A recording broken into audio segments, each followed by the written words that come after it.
for Mother Earth, for humanity, and for heaven and everything above. And then 3 times again, not playing, but listening, the heart of Sri Aurobindo, the spirit of Sri Aurobindo, and the possibilities for us all, the potential. Also, this will clear away any negativity that may be present in the room. It will honor our speaker and those that are silent among us who are speaking inside.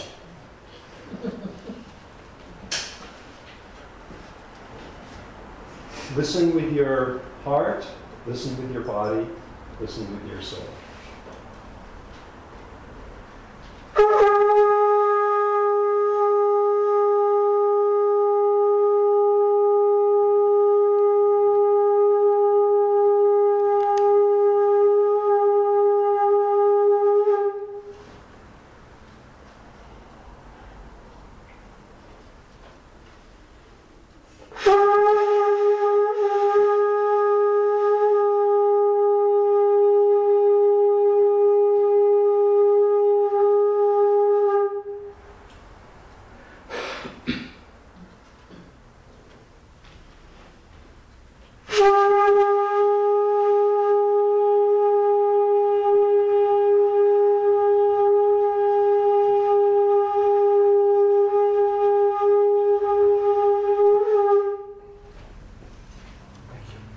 Thank you, Stephen. Thank you very much.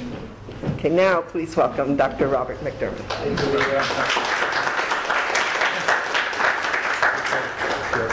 Thank you. Well, lectures often begin with the statement, oh, it's a delight and an honor, etc. And I often say that, and it's sort of an honor and sort of a delight. But it's a mild honor and a mild delight, except when I lecture here with Dr. Haridas Chaudhry looking on at the Cultural Integration Fellowship, which is really an extremely important institution, historically, spiritually, and personally. Since I knew Dr. Chaudhry beginning in 1970, and we published together, if any of you don't know, these essays that we edited together, International Philosophical Quarterly. I think there are still lots of... Yes, they're still here. They're still here? Yes. Right. Okay, checking. Anyway, there was a very wonderful, if only for this reason I recommend it. Dr. Chaudhry has an excellent essay called The Supermind in Sri Aurobindo's Philosophy. It's not casual reading, it's the real thing. There are so many different approaches to Sri Aurobindo because he is a tremendously vast and complex figure. This word integral has to do with holding together, harmonizing polarities, opposites that are somehow involved with each other. They're not just opposites sitting and not engaged. They are opposites that are like male and female. All right, they're engaged, and what they are is fulfilled by the other pole. So Sri Aurobindo is especially gifted and important for holding polarities together. All right, and one of the polarities that he holds together is the vastness of his vision, of his experience, the vastness of his idea of the divine, timeless, spaceless, infinite in all possible ways, the sort of calm, silent center and extent of everything, which is in absolute unity. So that's one side. On the other side, he is deeply, passionately involved in the particulars of the material world, of time and space, of history, of individuals. And the prayer that Rita read is a perfect Sri Aurobindo prayer. It was written by Dr. Chaudhry. But it's a Sri Aurobindo prayer in this important respect that it affirms this vastness. At the same time, it says that the vastness takes takes hold or expresses itself in the individual heart, mind, soul, spirit. The individual, just this one person, is somehow at least potentially, a sublime manifestation of the infinite vastness. Well, that's the biggest polarity you can get, the infinite vast and the particular. So I would like to begin, if you don't know this, if you're not a big reader, you might give yourself sort of the shortcut of reading only 3 pages. And it's called The Teaching of Sri Aurobindo, in which Sri Aurobindo in his last year summarized his 30 volumes and his entire lifetime of spiritual research in this little tiny summary that he calls The Teaching of Sri Aurobindo. It's in this book, The Essential Aurobindo. The teaching of Sri Aurobindo starts from that of the ancient sages of India, and here's one of the poles, that behind the appearances of the universe there is the reality of a being and consciousness. These all mean the same. Being, consciousness, a self of all things, one and eternal. That's one pole. The whole of his teaching, thinking, experience, writing, and I would say influence starts with that. Then he goes to the other pole. All beings, plural, particular, individuals like us. All beings are united in that one self and spirit, but, here comes the pluralism, but we are divided by a certain separativity of consciousness. So even though we're all one, we're all separate. That's the fact. And that's the beginning. We're all one, we're all separate. And how are we separated? We're separated by a certain ignorance. An ignorance of the true self and the reality of the mind, life, and body. So we're separate because we don't really understand that the mind, the life, the body are really this spirit. But that's not how we experience it. We experience it as really separate, discrete, individual, walled in. What Alan Watts called it, skin-encapsulated ego. It is possible by a certain, and he uses an unusual word, he uses the word psychological discipline. I think he should have said yoga discipline, or spiritual discipline. That's all. It's okay, I guess, it's up to us now. We have to figure it out. A certain discipline to remove this veil that separates the mind, the heart, the body from everybody else and everything else. To remove the veil of separative consciousness and become aware of the true self, the divinity within us and all. This, in a certain sense, is really what the 30 or now 35 volumes are about. How do we get from our little self to experiencing ourselves as the one? Then, in these 3, that's all one paragraph. Then the next paragraph he talks about the evolution of consciousness, the matter, which we all know about and love, all right? Life, which we also know about and love. Then mind, by which he doesn't mean the brain, but the real mind, right? The vast spirit life that enables us to get beyond the limits of the material. But then he talks about the next step of the evolution must be toward the development of supermind as a dominant power in the conscious being. So this new manifestation of spirit now has to become real to us. For only then will we be involved in divinity in all things and release itself entirely and become possible for life to manifest perfection. I could just spend the whole time on these 3 pages here, but I'll try not to. But I recommend those 3 pages, the teaching of Sri Aurobindo, and if you've read them more than once, it would probably be time well spent. All right, so now I would like to talk about Sri Aurobindo's life in relation to the mother. If you read the description, the idea of the talk is to celebrate Sri Aurobindo's life, now 140 since he was born this little Bengali a baby, the son of a woman who was probably not so well psychologically. Peter Heath thinks she might have been schizophrenic. Anyway, she was not so well. And his father was a doctor and a great enthusiast of British culture, much more than of Indian culture. And of course, Bengal was in this great renaissance of culture, of a great flowering of Indian culture in a delicate relationship to the West. So it's, on the one hand, it's sort of defensive.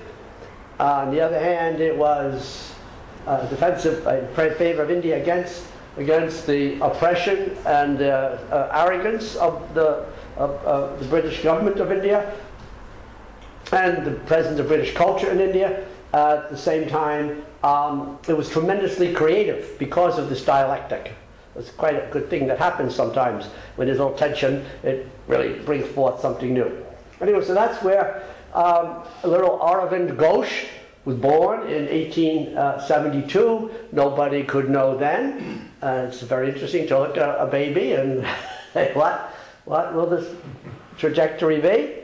What is in store? And if you subscribe to the worldview of Sri Aurobindo and the mother, and some other teachers who are important, though still I guess in a minority in our culture, you could look at that little baby and say, where have you been? What did you do last time? And how are you prepared for this next journey, this next iteration of your long, multi-lived life? All right, so I don't know how many people could look into him and see this is a future great spiritual teacher. Well, his father didn't spend so much time looking at him because by 5 he sent the little boy off to the Himalayas to be educated by Irish nuns, and at 7 he sent him to Manchester, where Aurobindo and his 2 brothers stayed until Aurobindo came home to India when he was 21. So from 7 to 21, that entire time, he was first in Manchester and then at St. Paul's School in London.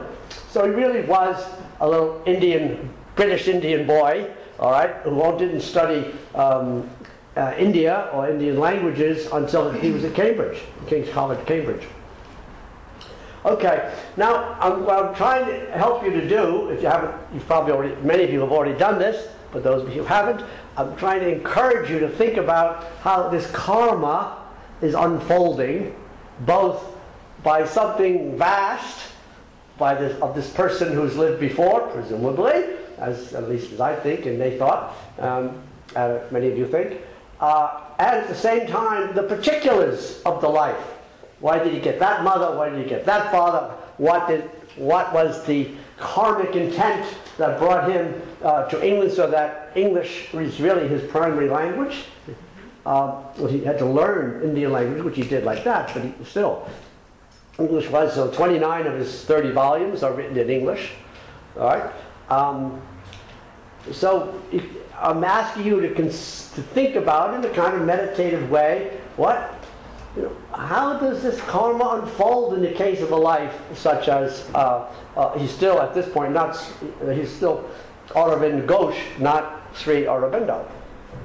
Okay, so he comes back from India, and if those of you who have been to India, particularly Bombay, there's a landing there, and a great ship comes in, and this 21-year-old young man, having just come from King's College, Cambridge, with a superb education, at the same time longing to connect with India, he sort of gets off this boat and he stands on Indian soil, and his somewhat English soul, but obviously profoundly Indian, and he kisses the soil and he kind of reconnects his soul with the soul of India. So it's one of many quite beautiful, moving pictures for this man whose heart and soul, his unique interiority, will somehow be alert to and will manifest something much larger. A divine presence, divine power, divine guidance, karma, etc. So he's 21. He's back in India for the first time since he was 7.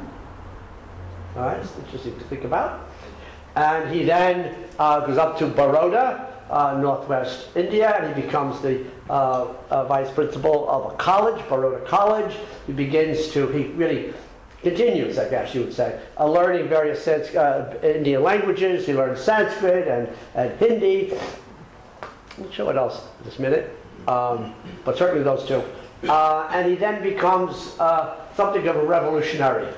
And he really sort of pours himself into the effort on behalf of many important, well-educated, articulate, and courageous Indians trying to free the country from a British domination. And he then gives these great speeches in 1904, 1905, that's after 12 years. Uttapara speech was very powerful, a karma yoga speech, a speech about the selfless action that can lead to a divinely inspired result, but only if it's selflessly done. This is the beginning of one of the yogas, the karma yoga. We'll see he develops all 4 of the yogas. Maybe there are 10, he does them too, but he certainly does 4.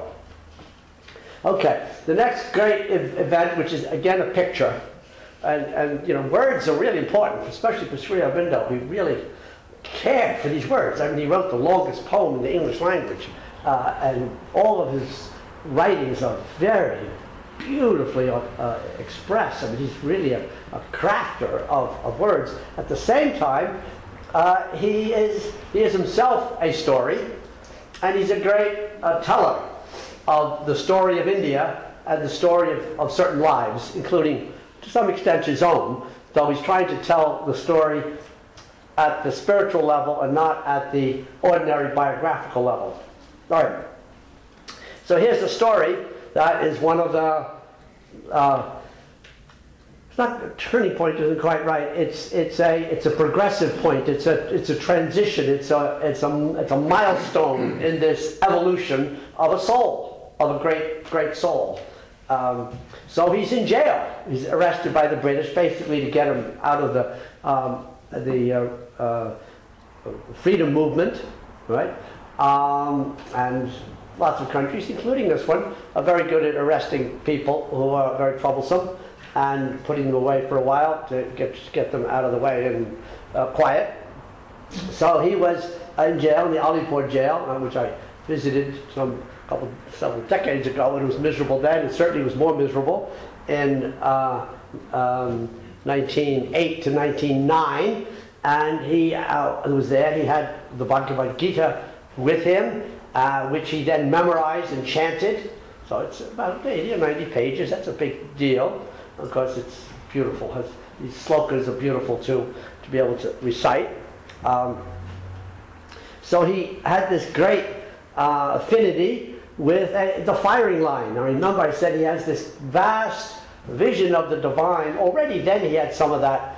But here, in this situation, his awareness is where the divine is touching into history, into human events. So the Bhagavad Gita is about Krishna, the God, in conversation, not with somebody meditating on a mountaintop, but with a warrior, a kshatriya, who's there on this firing line. Right? And people are going to kill each other any minute. And this warrior Arjuna basically says to Krishna, who he thinks at this point is only a charioteer, he says, hell no, I won't go. This is stupid. Everybody's going to get killed. It's going to be like World War I. All right, except out of time. And Krishna says, well, not so fast. Let's see what's going on here.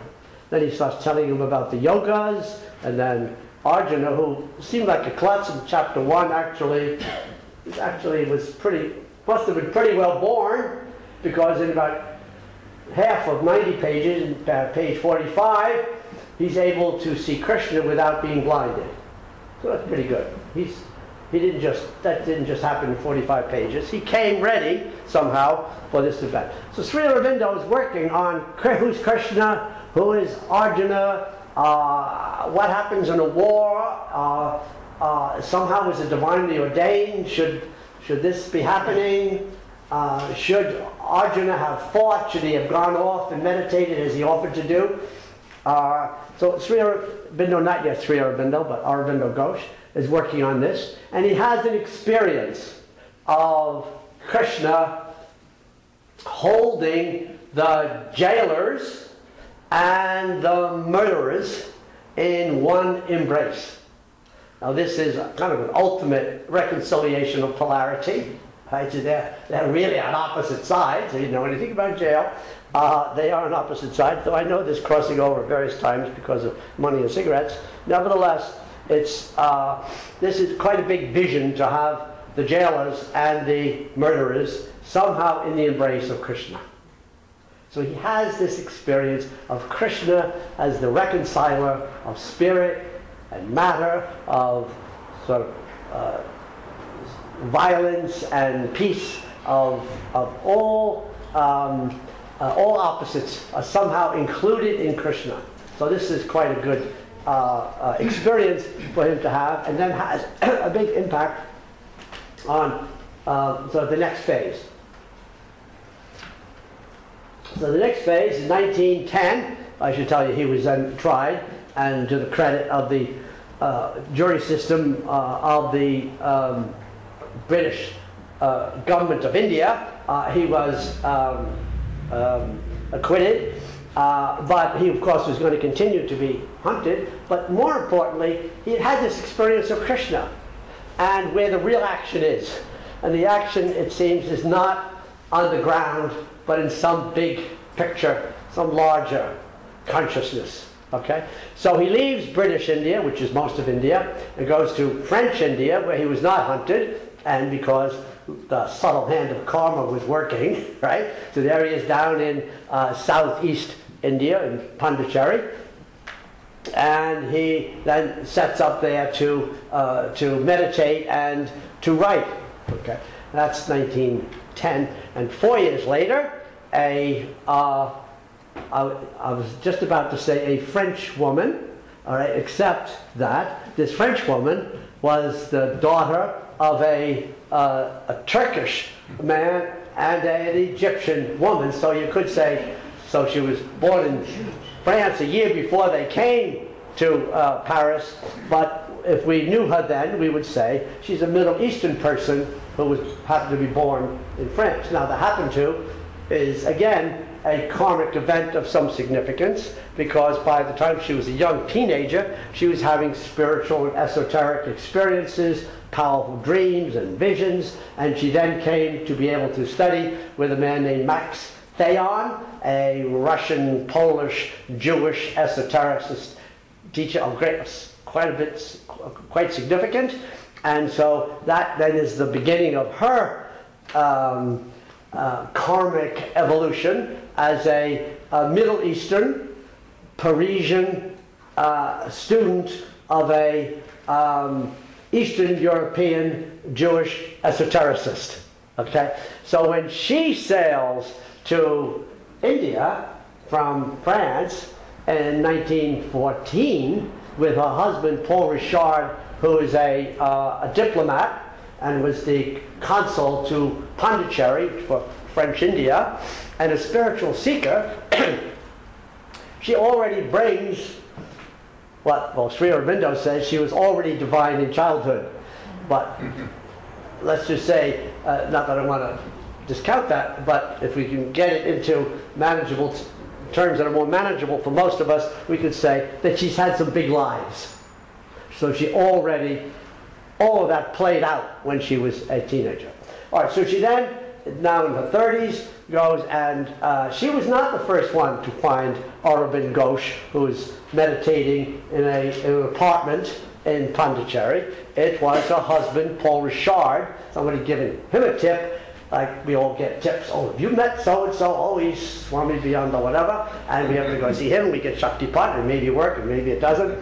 So he went to see this guy on a hot tip, And there was Aurobindo Ghosh, and Paul Richard, a spiritual seeker, was able to experience this person. And he then wrote home to his friends in Paris and said, the person we have been seeking, not knowing who it was, of course, I have found. And he's here in India, and he's a great soul. There's a wonderful line in the Bhagavad Gita, did I get it right? It's in here, don't go away. Sa Mahatma Sudolabha, such a great soul is very difficult to find. Bhagavad Gita 7:19, and indeed, great souls are difficult to find, and sometimes we find a soul who looks really great, but then limousines and women and some other, etc. So if you get one, pay attention. So he did, and he studied at home, and he spoke to his wife, Mira, and said, this is the real thing. And so she then went, and some of you know the story, but it's very beautiful, I'll tell it anyway. For those of you who haven't, it's good to be reminded of how we should pay attention to our dreams. So she then goes to Aurobindo Ghosh, and she says, you are the Krishna who has appeared to me in my dreams. So when she's experiencing Krishna, guess what? He looks a lot like Aurobindo Ghosh. All right, and he says, yes, and I have been waiting for you. So this is one of these Ram Dass type stories, right? You know, when he gets to the top of the mountain, he says, yeah, why did you delay for 4 months? You're such a silly boy. So he then said, yeah, I know, I've been waiting for you. So they then have this wonderful realization that they have a spiritual task, and it's Shiva and Shakti. It's the sort of the calm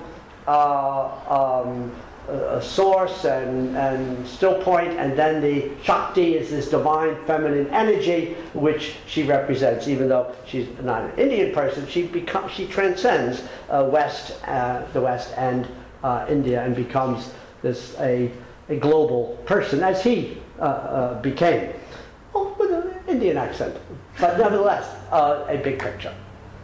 Okay, so by 1926, he has, I shouldn't say by, in 1926 he has another experience very much like the one in the jail, and I would even say it's sort of the next iteration of the same relationship. He has an experience what that he calls overmind, an experience of mentality that is above the intellect, above the dividing mentality, and it's an experience of divinity in the human soul that transforms and makes real the mental - spiritual level above ordinary thinking. This is, and he refers to it as the descent of Krishna. So it's a kind of Bhagavad Gita again, in the sense that he says to Aurobindo, who's about to become Sri Aurobindo, basically he says, Psst, this is what's going on. You're on the firing line, and the West and India, in different ways, are both failing to integrate matter and spirit. So this is your job. You are on the firing line. So here's the warrior. Again, a warrior dimension, track or stream or whatever of his karma. That he's vast, and he has a task, which of course then comes to include the mother in an extremely significant way. The task is to fight for the reality of spirit. I mean, to sort of throttle us a little bit and say, wake up, just as he did in that paragraph. Wake up, you're really spirit, and you have to get that straight.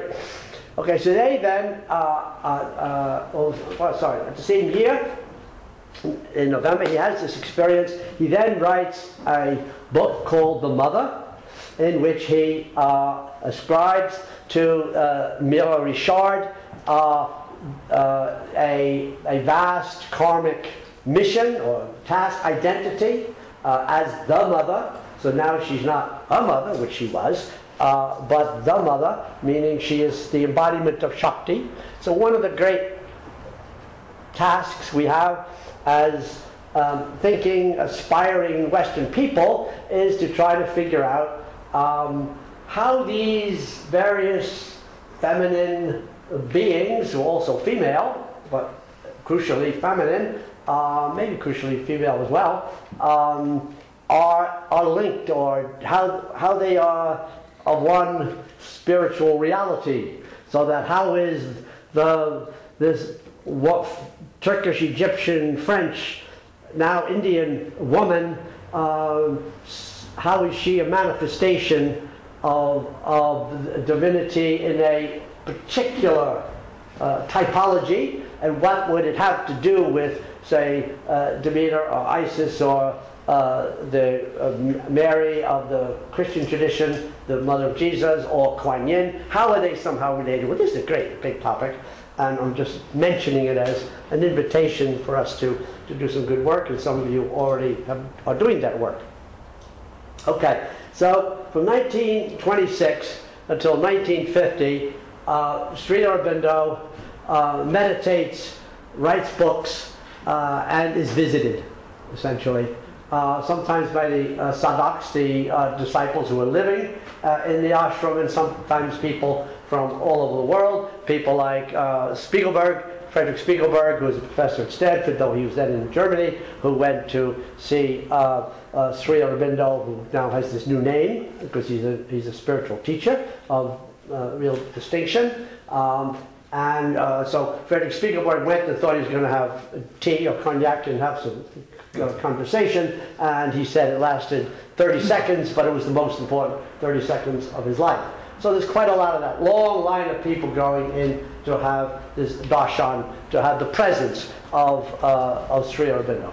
And so the mother's apartment, who was right next to his, they would work together. At night they would write responses to the notebooks of the disciples that were put in the basket at the end of the day. And so they worked really in this highly collaborative way that is quite well known, important in the Indian tradition for someone, as I say, Sri Ramakrishna at the end of the 19th century and Vivekananda at the end of the 19th century. They both had a spiritual consort called the Mother, called Shakti, who is the expression of what they, in their deepest nature, are really about. So that began in 1926, and it goes until 1950, during which time Sri Aurobindo wrote, and the mother basically guided, administered, and ran this community of seeking souls that was then also reaching out to the rest of the world.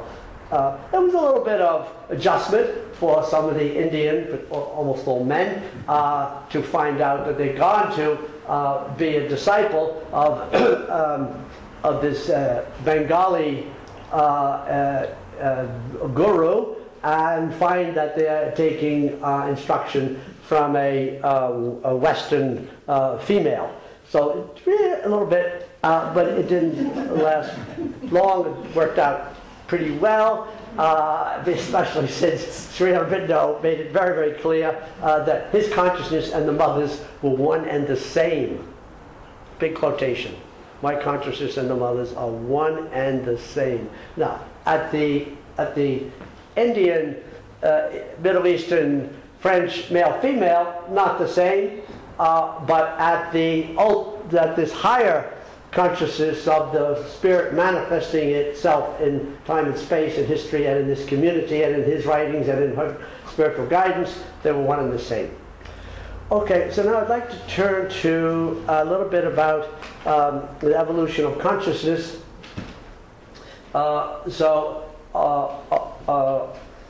When Aurobindo Ghosh was at Trinity College, Trinity University, at King's College, Trinity University, Cambridge, my apologies, Cambridge, he was steeped in late 19th century Hegelian, sort of Christian Hegelian philosophy. I mean, that's what was there. There was the beginning of some resistance to it, which would then become very prominent in the first generation of the 20th century, people like Bertrand Russell. But in the 19th century, he took a very deep drink of Hegelian philosophical, evolutionary vision and expression. I mean, a careful expression. You can't get this from Sri Aurobindo's writings by his own testimony, because he doesn't give any references. He doesn't say, and then I read Hegel, and then I learned to talk about Geist or spirit in this way, and then I saw how he was handling this, and etc. That's not in there. So it's a 600-page metaphysics with no footnotes. At the same time, if you've already read Hegel, as we in our department have all done, then you read Sri Aurobindo, you say, wow, I know that. So there is this interesting translation, a very subtle, complex translation, where he takes Western evolutionary philosophy and he goes back to the Upanishads, where the relationship of spirit and matter and infinite and finite, all those polarities and big self, little self are all developed, and he adds to it this evolutionary view that the divine involves itself into time and space, and thereby makes it possible for time and space to evolve to life, because the divinity, Satchitananda, Brahman, already includes that, and has already involved itself. So this is another picture.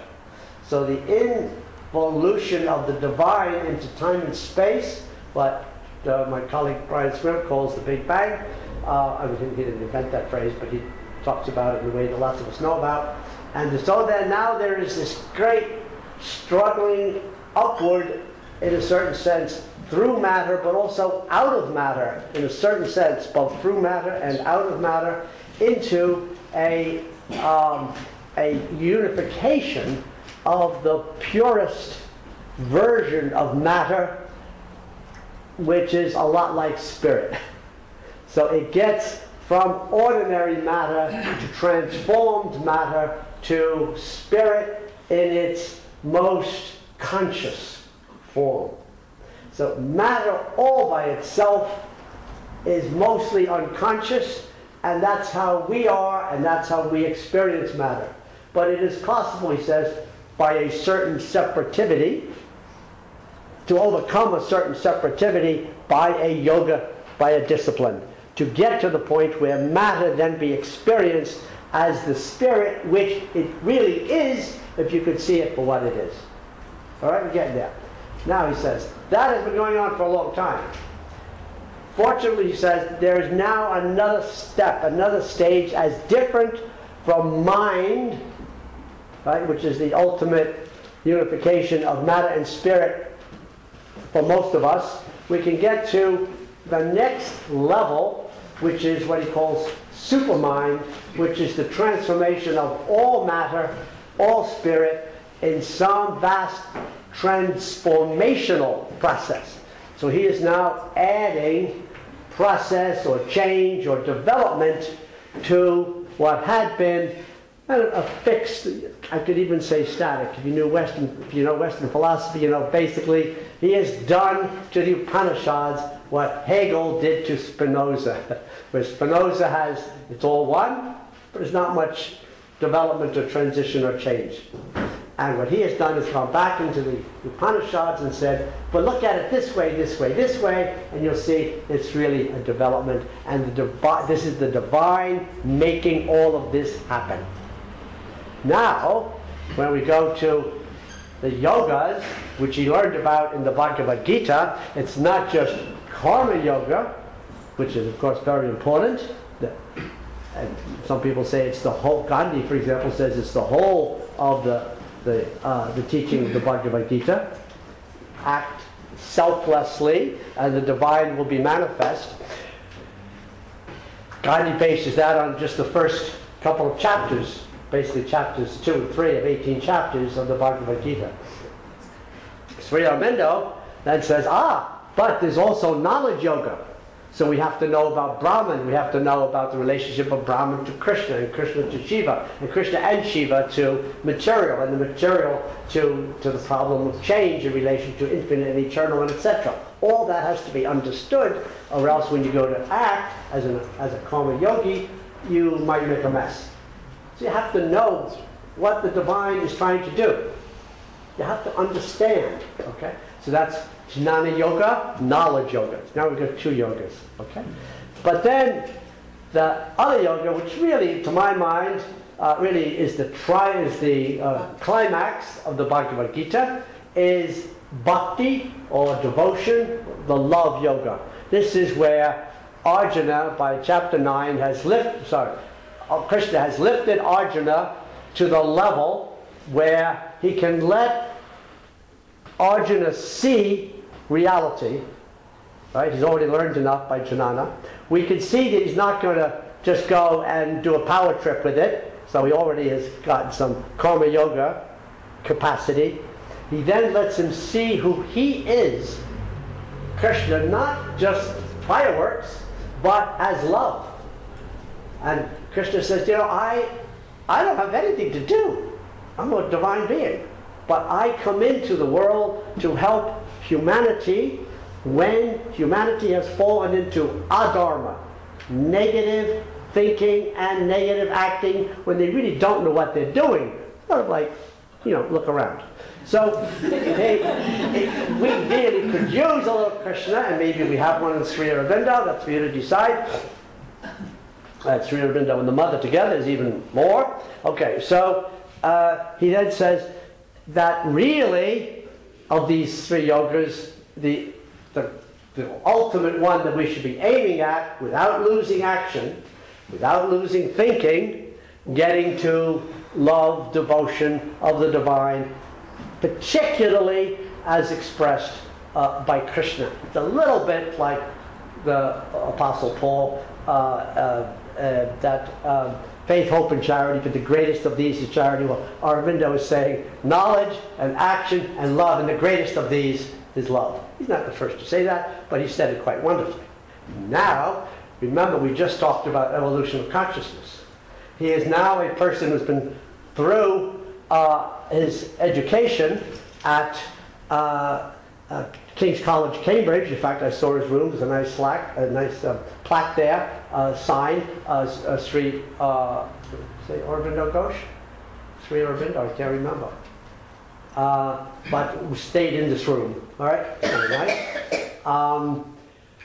And so now that person who has taken this deep drink of Western history, coming from the Hebraic tradition in the West, right, who give us history, right? Greeks didn't give us history, the Hebrews gave us history.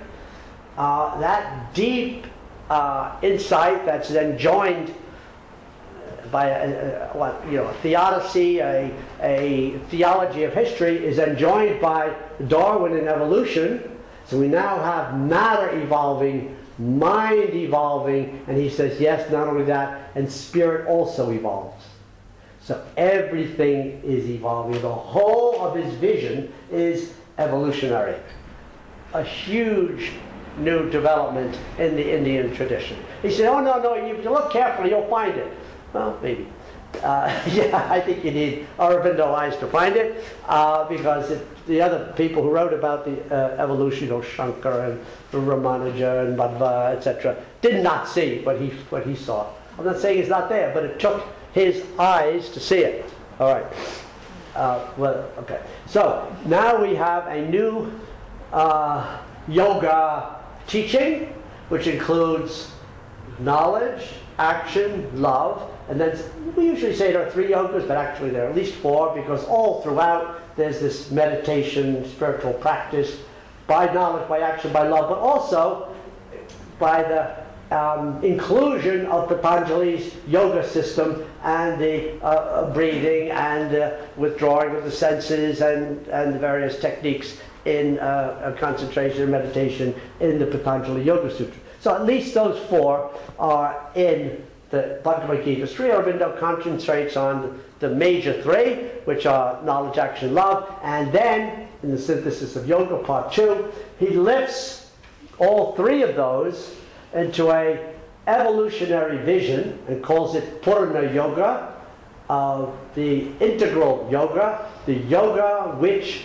is about the infinite and eternal, but also about transformation of mind and material, the transformation of time and space, including the transformation of the human body, which is why Michael Murphy, who's a Aurobindo disciple, writes a book, The Future of the Body, right out of Sri Aurobindo's vision about the transformation of the body.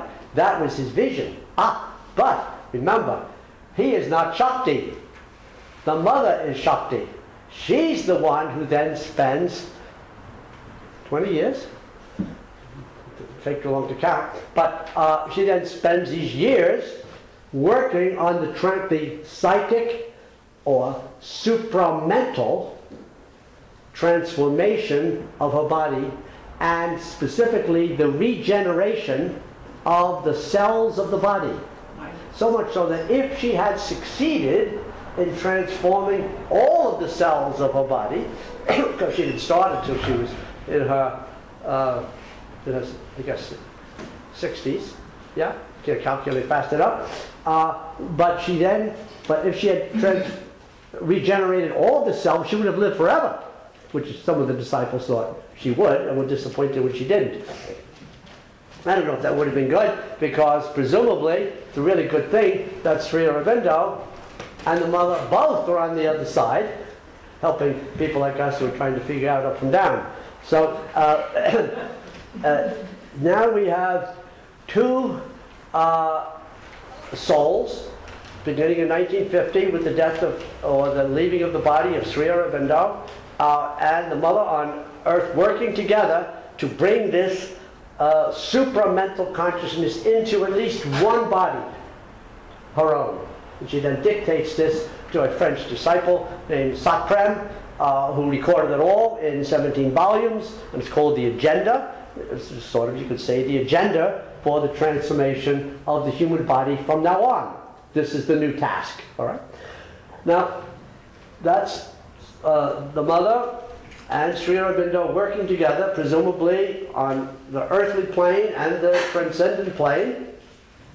I mean, if you remember, this is all about consciousness, and going in and out of bodies is maybe traumatic, maybe significant, but it's not unusual. That's what happens. That's what the human life is. It's the spirit manifesting in our body, and then living through the body, and then going off and leaving the body.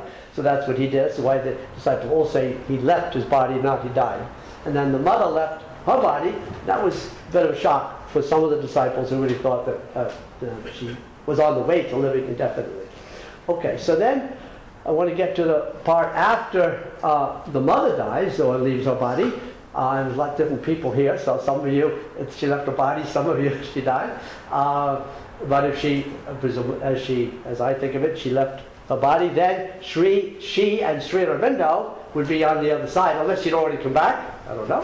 But my picture is that they're then on the other side and trying to bring about or sustain, to deepen the work that they started, which is the 3 Bhagavad Gita yogas in evolution, in commitment to the evolution of humanity, and then if you go back and you read what they said about various countries or cultures or events like the Second World War, they're very, very clear that the Second World War was the Nazi attempt on behalf of negative beings, Asuras, to prevent the evolution of humanity. That gives quite a different picture to the whole the war, but also the Holocaust.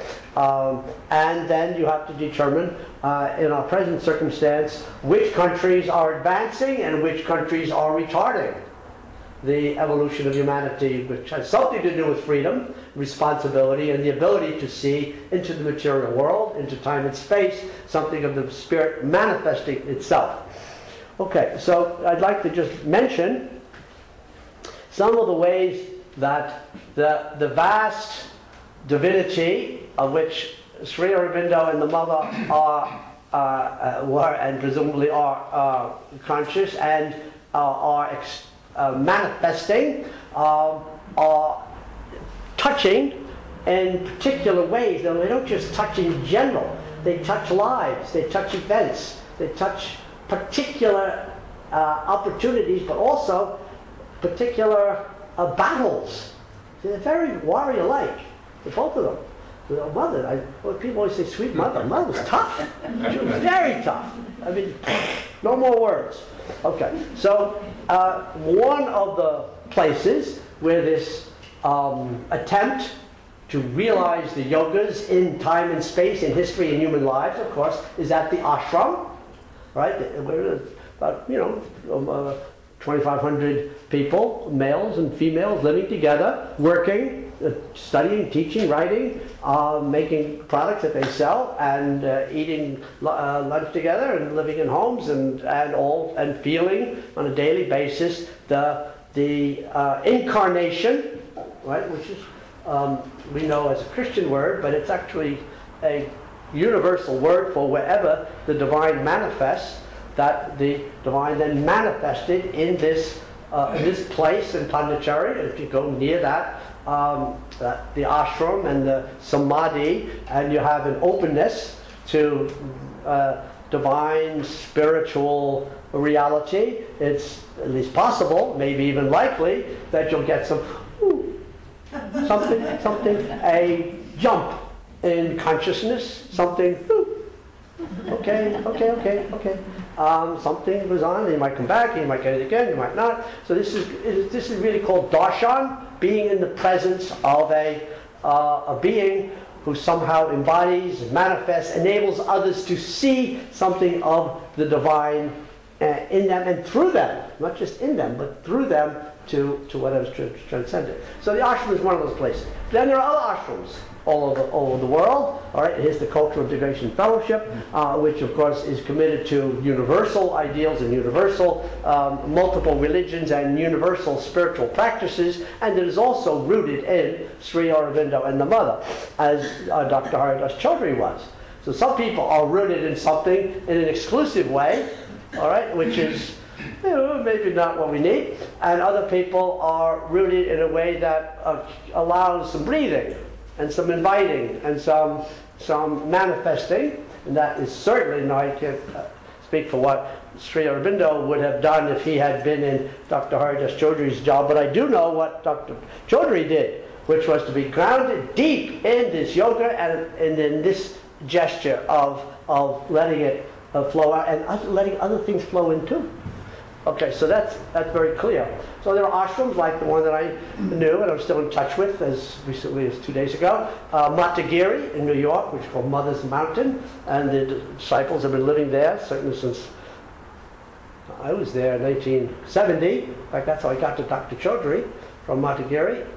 So they've been there for 40 years, and it's a wonderful place. If you go to New York, it's up near Woodstock. There are many others, one in Sacramento. There are many other important, usually called Aurobindo centers or ashrams, etc. And they all have all different personalities. Some of them think there's a right way, and that's too bad, because there are lots of ways that are right or good and important, and that's happening. Now, another very important manifestation of Sri Aurobindo and the mother, and some people might think it's only the mother, because Sri Aurobindo was already gone, but if they're working together, then it is the result of both of them, and that is, of course, Auroville, the city of dawn, right, just 5 miles up the coast from the ashram. Quite a beautiful city. I was there. Joe Subiano, the president of CIS, and I both have been there several times in the last few years. And it's wonderfully utopian, progressive, and very real. They're working on hard problems about sex, money, and power. The three big sort of standard of be counted issues. They're working on those, and they're building a beautiful city. They have been now since 1968. So that's 68. Of course, is this incredibly powerful, tormented year in this country. Assassinations and to Martin Luther King, of Robert Kennedy, of the Democratic Convention. I mean, it was a horrific year, one of the worst since the Civil War. So that is also the year of the founding of this utopian city by the mother. Okay, so now then what else is there? Well, what else is there is that we have these great figures who are, as I think of it, opportunities for sort of meditative, appreciative relationship. So that when I think about being asked to speak on Sri Aurobindo's birthday, my two thoughts are, one, sure, I know a lot about that, and two, actually, I don't know if that's even possible. You know, you read, it's beyond our reach. I remember when I did the Essential Aurobindo in 1973, and somebody said in a meeting in Monteghiri, oh, now you should do the Essential Mother. First of all, I wasn't interested in doing that at that time. It was a little slow. And Eric Hughes, who just turned 80 at Monteghiri, said, that would take a few more decades. Well, I should have said a few more lifetimes. So these are, because the relationship between the two of them is profound, it's mysterious, it's really an invitation to step through or up into another way of being aware. I was going to say another way of thinking. And that's okay if you say thinking, if you mean by it a different kind of thinking, a spiritual, meditative kind of thinking. So this has a lot to do with surrender, with service, really has to do with bhakti, with loving, and sometimes Sri Aurobindo can seem a little severe, and we shouldn't hide from that. We should find out why he's severe. He's severe because he's in a great battle for humanity, and he sees the power of opponents, as does the mother. So this is getting involved with this kind of work. If you are already involved, you know that it has to do with joining a great battle, not sleeping comfortably. It's joining a great battle on behalf of spirit, on behalf of the reality of karma, on behalf of knowing that lives have significance and we should pay attention not only to our own, but to others, the ones that we should find. We should find those great souls, and maybe we have, if you're here. It might be that you have found these two great souls, and I think Dr. Chaudhry is also a great soul, in my mind. All my life I'm indebted to him and in awe of him. So there are great souls, and we should choose well, because there are some of them whom we are intended to find, if we would do it right, and then who will then embody and manifest the divine for as much as we are able to experience, which might be, but it's more than if we didn't try, right? And then maybe in the next life we'll do a better job. So that's the lecture. I'm not hurrying off. I'm happy to answer any of your questions, but not until we break up. So thank you all.